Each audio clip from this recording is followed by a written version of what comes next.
Please. Help me. Her voice suddenly came from the back door of the house.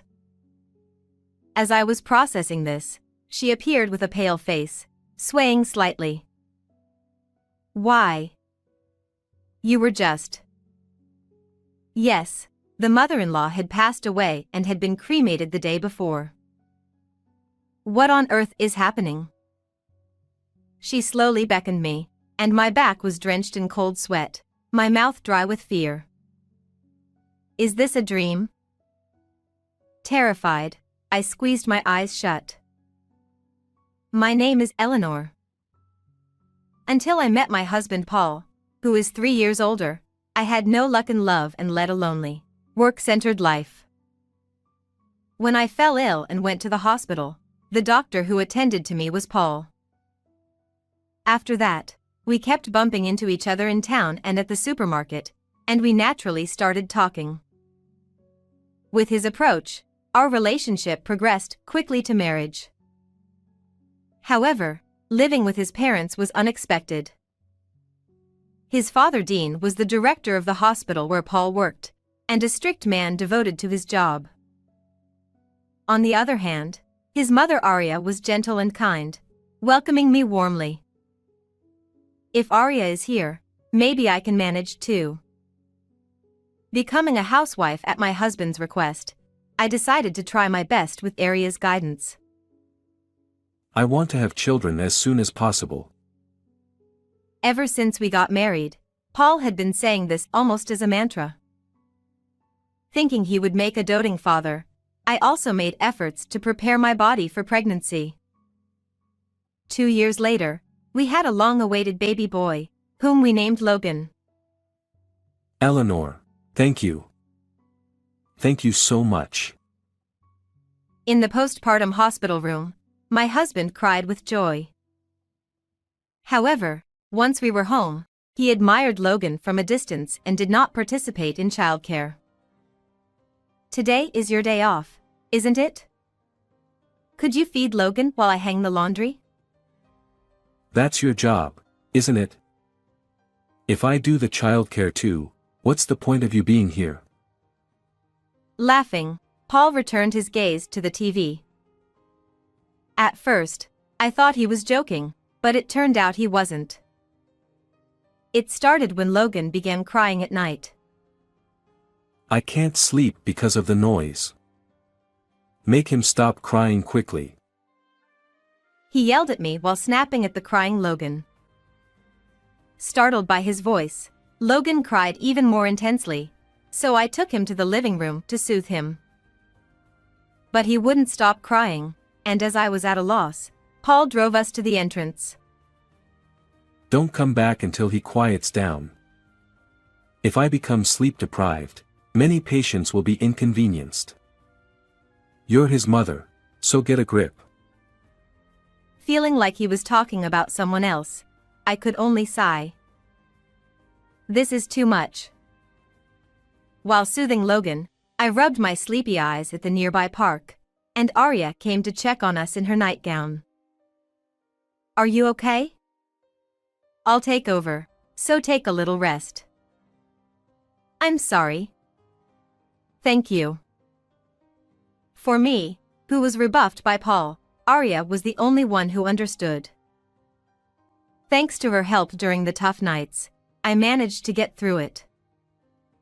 But the difficulties continued. When Logan started eating solid food, Dean began to strictly manage our household finances. You've been spending too much lately. Aren't you living too freely on someone else's money? Indeed, expenses had increased for Logan's clothes, diapers, and food. Plus, since Dean and Paul disliked frugal meals, I had to prepare a variety of dishes, which cost money. But we weren't living extravagantly. Rather, the household was strained by Dean and Paul often drinking out late, claiming it was for work. Still, they refused to change their behavior and started cutting back on the money they gave us. Since you're only doing housework, we don't need to give you extra money. Exactly. Even if your clothes are worn out, you can still wear them. You don't deserve any luxuries like we do. Paul laughed and agreed with his father's harsh words. For them, drinking out was more important than supporting the family. But we're already making do with very little money. If you cut it any more, I'll have to reduce Logan's meals. Then stop eating yourself. Are you prioritizing your own appetite over your child's? I had no words for Dean's cold response. As I was speechless, Arya gently placed her hand on my shoulder and stepped forward. That's too harsh. Eleanor is always working hard for the family. That's natural since she stays at home. Isn't it presumptuous to think she can be equal to us without earning? Dean's words were accompanied by Paul's nod and smirk. The kind, gentle face Paul once had was gone. Proud of being doctors, they looked down on housewives like me. Then I'll work. Eleanor is still busy with childcare, but I can work. Dean looked startled by Arya's sudden declaration. Times have changed. It's time to stop thinking of women as servants. We have value too. You're quite bold. If you're so determined, I'll find you a good job. Dean exchanged a smile with Paul and left the room. After they left, I immediately ran to Arya. I'm sorry. I was too cowardly. It's fine. I've reached my limit too. I don't want to see you and Logan suffer anymore. Arya was truly impressive, and I swore to myself to become as strong as she was. Early the next morning, Paul woke me up and took me to Arya's room. What happened? Something happened to Mom. Arya. Arya won't wake up. Trying to understand the situation, I went to her side, but Paul stopped me forcefully. Dad and I will try to revive her, so don't get in the way. Go take care of Logan. Though his words were harsh, it was best to leave it to the doctors. Worried, I waited outside the room with Logan. After a while, Dean came out and said, we couldn't save her. Arya had passed away. Why did this happen so suddenly? There was a bag of medicine by her bedside that she doesn't usually take. It doesn't mix well with her usual medication. I always told her to be careful. Dean's words left me speechless. From then on, everything happened in a blur. Dean arranged the cremation without a funeral. Even when I protested, Paul intervened to stop me. Stop being selfish. Mom was old. Accidents like this aren't rare. Even so, not properly sending off your own mother. Is that really okay with you? You misunderstand. You're also responsible for what happened to Mom. Shocked by his harsh words, I couldn't believe my ears. Why would you say that? You pushed housework and childcare onto her. That must have added to her stress. I was so shocked by Paul's words that I couldn't do anything. Seeing this, Paul, unusually, took out the trash. While I was in shock, Dean efficiently handled the procedures, and I couldn't properly say goodbye to Arya. I wasn't even allowed to attend the cremation. Dean did it alone. From now on, you'll do all the housework. No more slacking off. Dean's cold words deeply wounded my still grieving heart. The day after the cremation, I was still feeling down, but Paul and Dean cheerfully talked about going to the insurance company. Dad took out life insurance on Mom. We're going to talk about it, so make sure to do the housework properly today. Once we know how much the insurance payout is, Let's have a lavish meal tonight. Ignoring their insensitive conversation, I continued with my chores alone. About an hour after they left, I heard a noise from the back door. Please. Help me. Then I heard Aria's voice, even though she was supposed to be dead. Am I hearing things? Thinking that, I went to check and found Aria standing there. What? How? I was so shocked that I couldn't speak. Aria had been cremated the day before. Then, who is this? As I thought about it, chills ran down my spine. Come here. Noticing me, she beckoned me over. My legs trembling, I slowly walked towards her. Aria. When I asked, she confirmed Paul and the others weren't around and nodded firmly. I have to tell you something. Please listen before they notice. The warmth of her hand gripping mine proved she was indeed alive. What she revealed next was an unbelievably horrifying truth. After hearing everything, I felt a deep, unrelenting anger. Don't worry, I'll help too. This is unforgivable. My mother-in-law left to hide again, and as I watched her go, I resolved to take revenge on them. A few days later, the insurance agent was supposed to come to our house, so my father-in-law and husband took the day off to wait at home. As I grew increasingly annoyed by their giddy behavior, my father-in-law approached me. You're still eating thanks to Aria's insurance money. Shouldn't you be more grateful? That's wrong.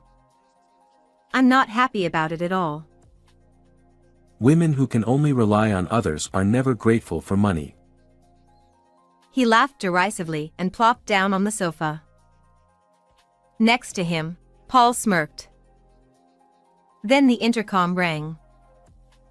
Oh, they're here. As they went to the door, they froze when they saw who was standing there. What? Why are you here? My husband, pale and trembling, pointed at the person in shock. It wasn't the insurance agent, but my mother-in-law. I came back because I had unfinished business. Next to her stood a man, standing tall and proper, wearing a suit with a lawyer's badge. That's impossible. I checked her pulse. It had completely stopped. He was more flustered than I'd ever seen. No wonder. She had been cremated, and he had even collected her bones. Then my mother-in-law fixed her gaze on Paul and my father-in-law and began to speak quietly. You switched my regular medicine, didn't you? I noticed something was off immediately. She started to recount the true story behind the incident. It was my father-in-law who switched her usual medication with something else before she went to bed.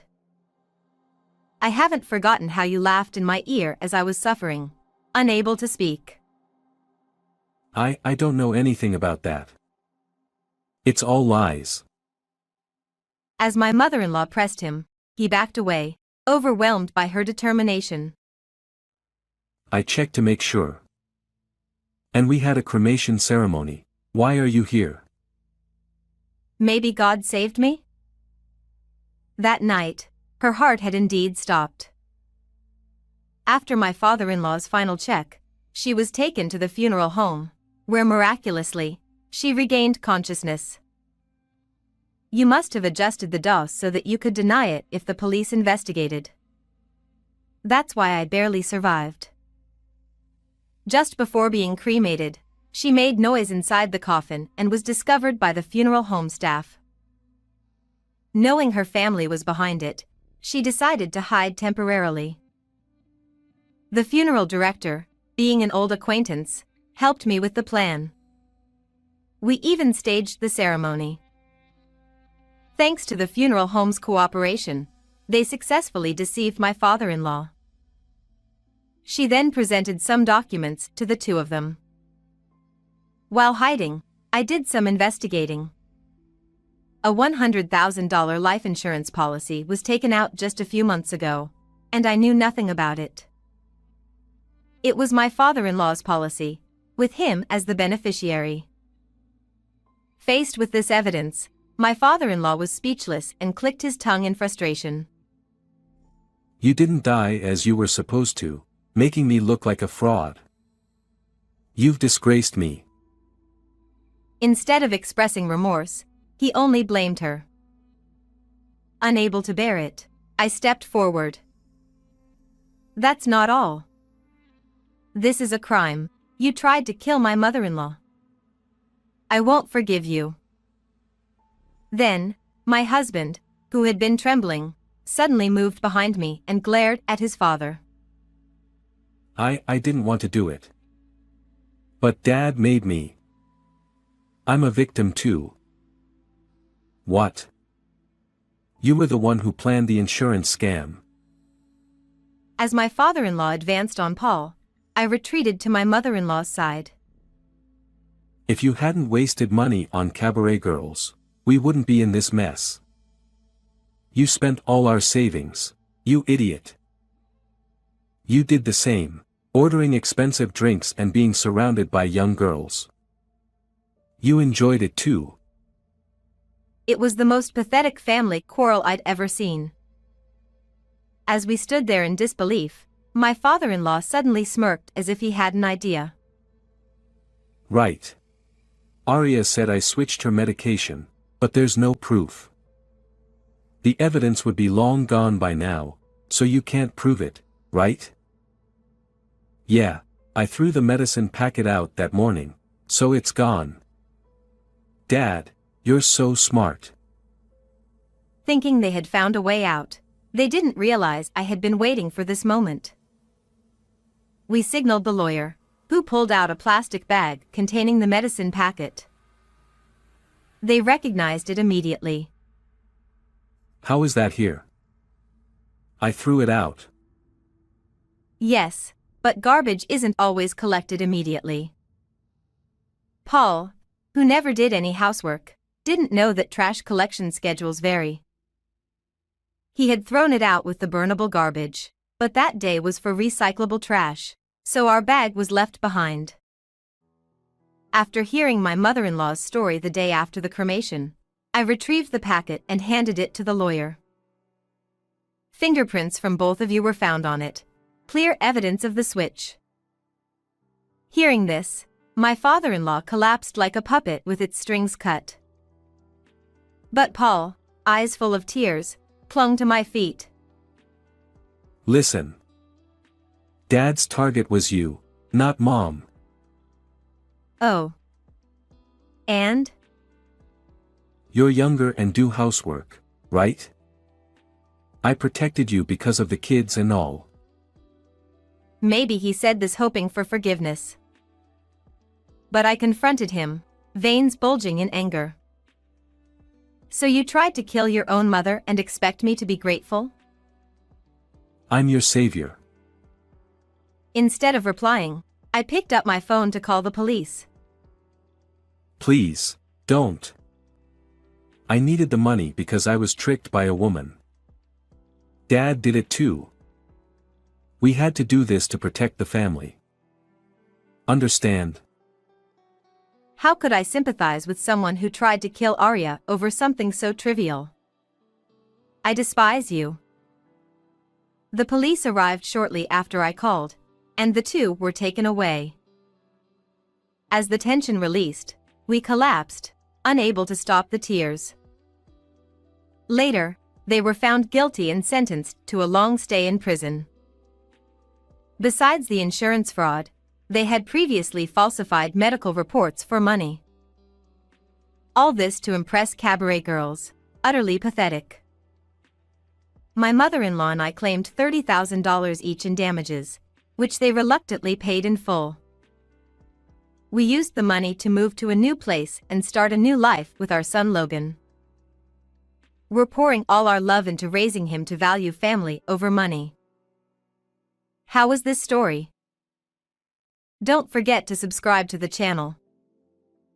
See you in the next video.